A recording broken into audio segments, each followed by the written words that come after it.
What's up everyone, welcome back or welcome to the channel. Now if you've been here for the rest of the build, you'll know where we're at on the build. We got the doors on, we had it running, test drove it, and we were planning on taking this on a long trip on the Thanksgiving break in order to see some family. Well, that didn't quite happen. So I did do a few little upgrades on it, but I've been having a little bit of sounds coming from the engine. Let me show you what I'm talking about and what we're gonna do now to kind of test it and figure out what our next steps are. We want to get this engine running right before we take it on a long trip. We really don't want to hurt it.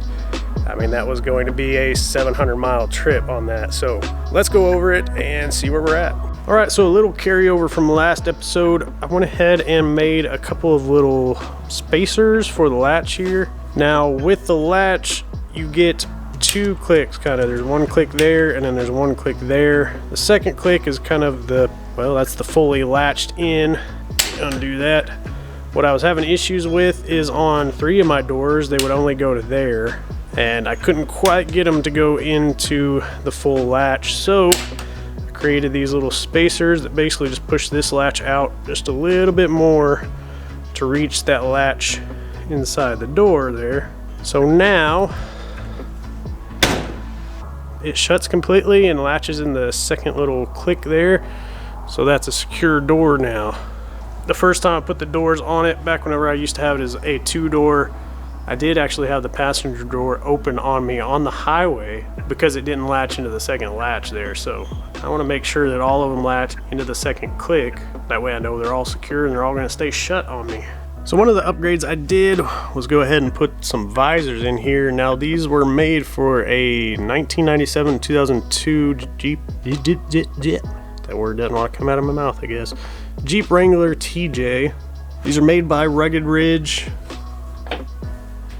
and I basically just bought them on Amazon because, well, they're long and skinny, what I kind of needed for this gap in the windshield here.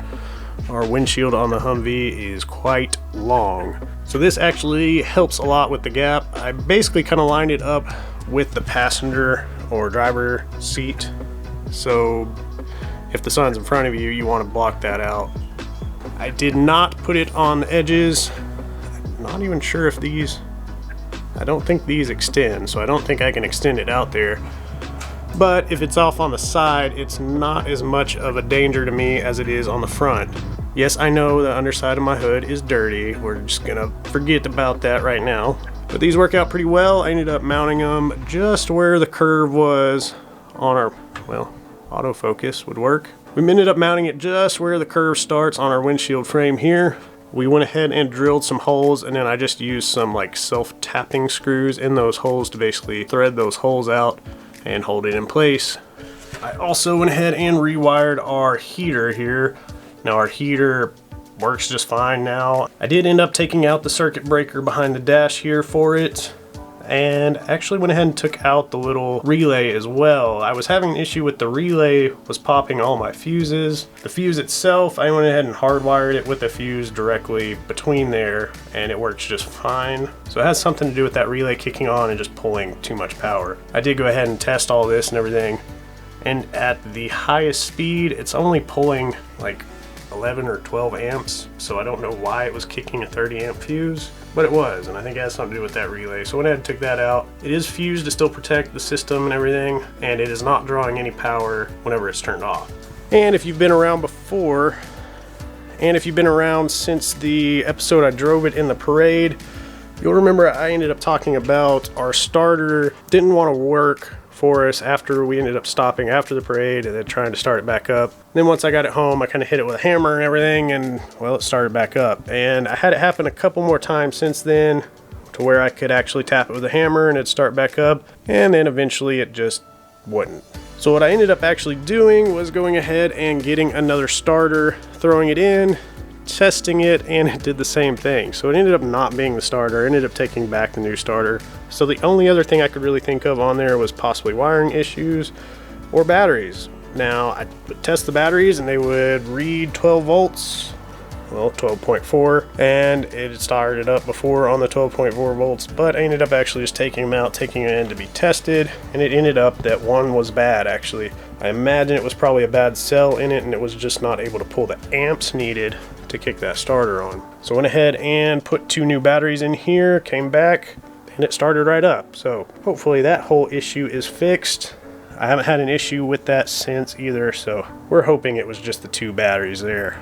Now on to the issues I'm having now, and the reason why I did not drive this on the Thanksgiving trip. Now I do know that my cylinder 6 injector is being close to having the balance rates be outside of the kind of range you want it to be. I ended up putting some injector cleaner through it. It kind of cleared it up a little bit, but it's still kind of close. Here we go.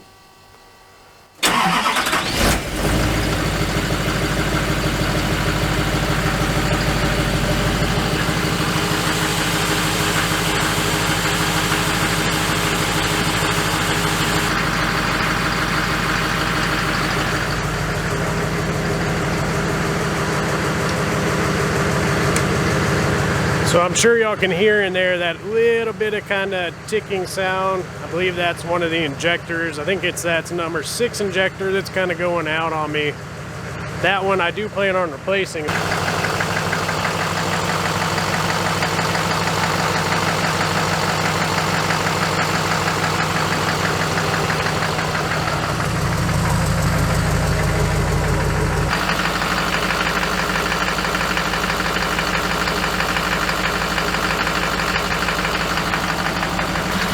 Y'all let me know what y'all think whenever I rev it up here just a little bit. I'm going to try to kind of rev it up to about 1,000 or so, maybe 1,000, 1,200. Let it sit there for a little bit, and then I'll go up to 1,500, and then I'll let it drop back down.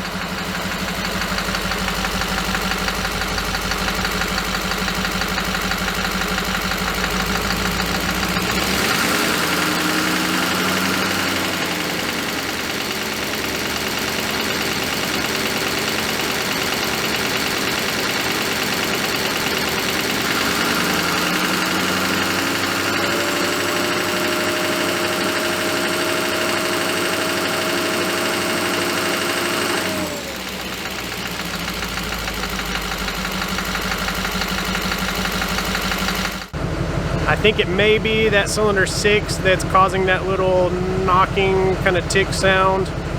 But if y'all know Duramaxes better than I do, and y'all know what sound I'm getting, please make a comment on here.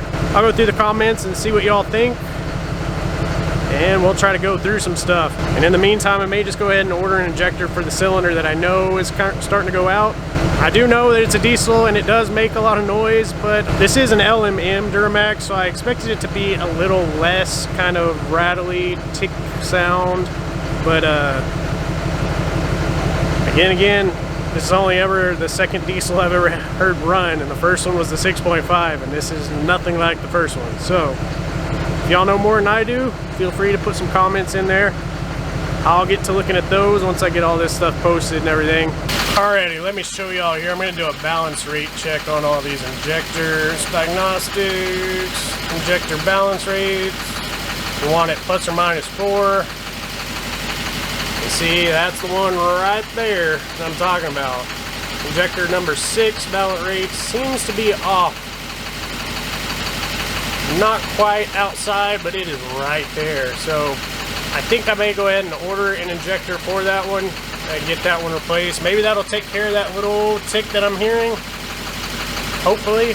Alrighty, next weekend some of the stuff I ordered came in, so that means now we get to go work on some of this. This is one of the back seats I got.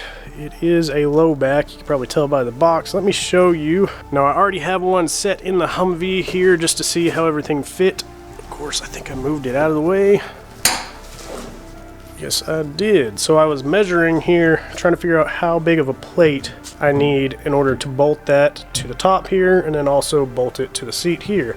Let me set this in place.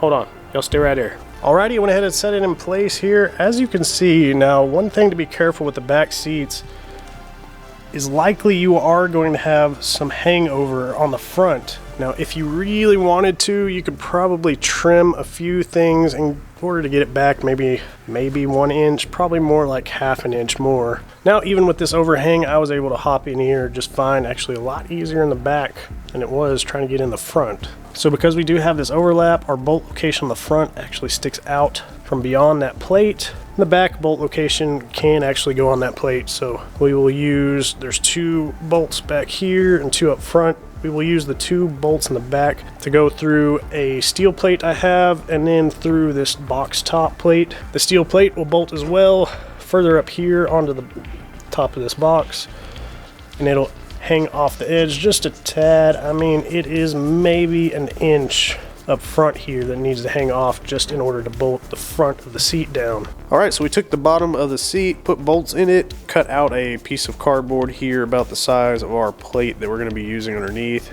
It's not quite this big. It actually doesn't go all the way to the side. That ended up having to be notched out because of where the center tunnel hit that point. But so you set the seat down on top of this with those bolts underneath and kind of just push down into it. Makes indentions on where you need to drill your holes. Went ahead and poked through those and cleared them out the best I could to make them as pretty much like a drilled hole as possible. And then basically take the bolts out of the bottom, put this up underneath, just make sure you have it right, and thread the bolts in while this is on the bottom of the seat. Once I did that, we know that's right. So I know y'all can see all the tape here. I ended up taping this to the top of that seat base, this here, in order to figure out how the seat's going to sit on here, where we need to drill the back holes. The back are going to be basically right almost where I have these rivets on each side. I'll probably drill out the rivets and then use a little router tool to enlarge them the direction I need to go. And then I also plan on, once I bolt those on the back part, I'll go ahead and mark on our plate these 4 holes here, and we'll use that to help mount the plate to the top of this, and then the seat to the plate. The back seat bolts are going to go through both this plate and the other plate, sandwich those together and into the seat. So this should be pretty sturdy here. So I'm going to get a razor and actually cut around these rivets and take the paint off the top of them so I can see where the rivets exactly are. Go ahead and hit them with a punch and then drill those out, router those out to the size I need, and then bolt the plate to that, mark those out, drill those holes, test fit everything, then take it all back apart, paint it, and then throw it all back together and put it in. So whenever you tape this to the base, you go ahead and slide the base back in, this in place. Go ahead and put your bolts back into the bottom of the seat and then set it on top here. So the bolts are going to stick out of the bottom of the seat, maybe an inch or so. And then you can set it on top of here, and those bolts will actually sit down into the locations you've already pushed on this, which will actually give you a location on where your seat's going to kind of sit. It may be about an inch higher, but it'll give you the front and back distance that your seat is going to sit. And I think I got this just right to where it sits about 1/4 of an inch, 1/8 of an inch away from that back panel. Well, there we have it. We got the seats mounted in the back now. The seat belts are in place as well. They fit over your shoulders really well in those seats. Yes, my passenger seat is not on right now, so it's kind of in the way of the shot, but man, I'm tripping over stuff. But it's just gonna have to sit there. I am trickle charging the batteries just to make sure they don't go dead. So these are basically the low back style Jeep seats. Just putting them in the back because, well, there's not really a ton of people that are gonna be riding back here. They won't be riding back here all that long, but also these actually aren't that bad. These are pretty comfortable actually. Now I'm sure there's some other seats that maybe don't quite stick out quite as much as this, and it may be nice to have those compared to these, but these I knew would fit and work pretty well. I have gotten in and out of here. It seems a lot smaller than it is. I mean, it is actually easier to get in and out of the back seats here than it is to get in and out of the front. That's also mainly because the style front seats I have, they're not that easy to kind of slide out of, and these are pretty easy to just slide up into and out of and hop right out. So I got these all mounted in here, sat in both of them just to make sure they're all secured, and they all feel comfortable. I'm happy with them, and they'll definitely do for what I need. Well, that's gonna do it for this episode, guys. Yes, I am in my work clothes. I tried to get out here before the sun really went down. It is actually already down, but there's a little glow left. I needed that light to show y'all inside there because I just finished that last night and there was not enough to really shoot a video on this. And I still have to pay the bills, so I still got to go to work. This channel doesn't make me any money. But anyways, I hope y'all liked the episode, guys. Thanks for watching. Don't forget to like, subscribe, and share, and I'll see y'all next time. Don't know what that was. What type of outro was that? I gotta get to editing this video so I can get it out for y'all since I haven't put one out in a while. holidays getting in the way, and then orders running late, and we're kind of running out of stuff to do on here. Maybe next project on the way.